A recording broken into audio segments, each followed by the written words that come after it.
வணக்கம். என்னுடைய பேர் முருகையா ராஜா. இன்று நான் பேச போகிறது என்னவென்றால், சிங்கிள் மால்ட் விஸ்கி என்றால் என்ன?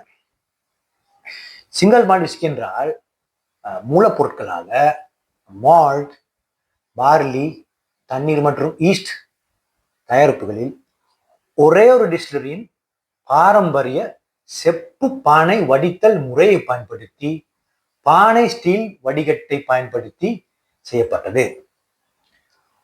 மால்ட் விஸ்கிகள் 3 ஆண்டுகள் முதிர்ச்சி அடைந்திருக்க வேண்டும்.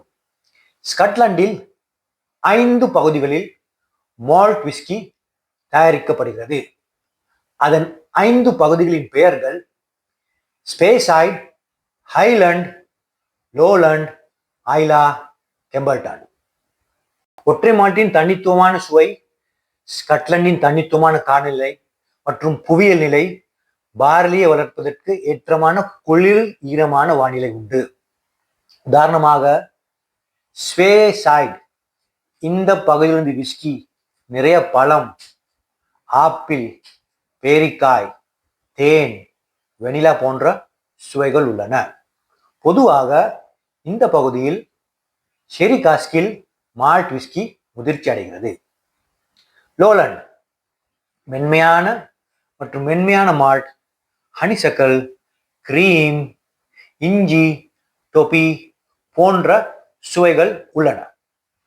கெம்பல்டன் பகுதியில் விஸ்கிகள் குறைந்த உப்பு, புகை, பழம், வெனிலா, மிகவும் வலுவான சுவை குறிப்புகளை முழு உள்ளன.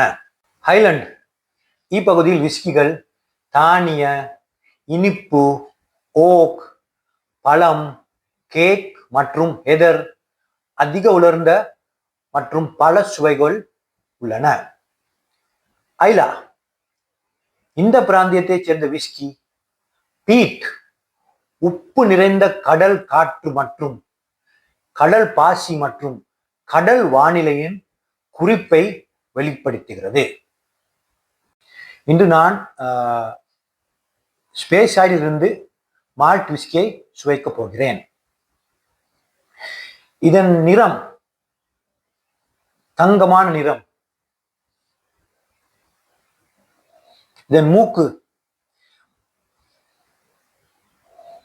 பச்சை பேரிக்காய், கருப்பு வெனிலா மற்றும் புதிய வெள்ளை மிளகு சுவைகள் உள்ளன. இதன் சுவை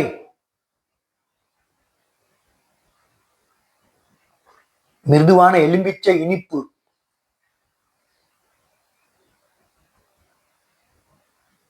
ஓக் மசாலா, பழுத்த பேரிக்காய் சுவைகள் உள்ளன. ஸ்காட்லாந்தில் உள்ள மக்கள் சியர்ஸ் என்பதற்கு சொல்வதென்றால் ஸ்லாஞ்சேவா